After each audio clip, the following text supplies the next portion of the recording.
तीन जवान बेटों और शौहर की मौजूदगी में जमाने की सख्तियां झेलती ये हैं परवीन बीबी। शेरशाह की रिहायशी खातून लाइट हाउस पर पुराने बैग्स की सिलाई करके घर का चूल्हा जलाती हैं। परवीन बीबी ने धूप से बचने के लिए गाड़ियों के बीच में ही चादर बिछाकर दुकान सजा ली। बाहिम्मत खातून पुराने बस्ते कारआमद बनाकर उन्हें सस्ते दामों फरोख्त कर देती हैं। कम से कम सुबह में आता हूँ 150 में, शाम में 200 भी लेते हैं, 250 भी ले लेते हैं।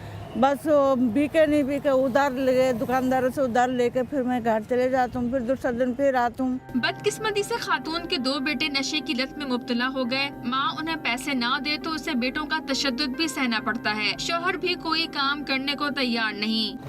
मैं इतना बीमार हो गया, एक दिन भी नहीं पूछने आया, माँ के मर गया जिंदा है, कोई भी नहीं पूछने आया। चंद सौ रुपए कमाने वाली अम्मा की ख्वाहिश है कि कोई दुकान मिल जाए तो मुश्किलात कम हो जाएंगी। वो मिल जाए, कोई छोटा सा कोई दुकान मिल जाए।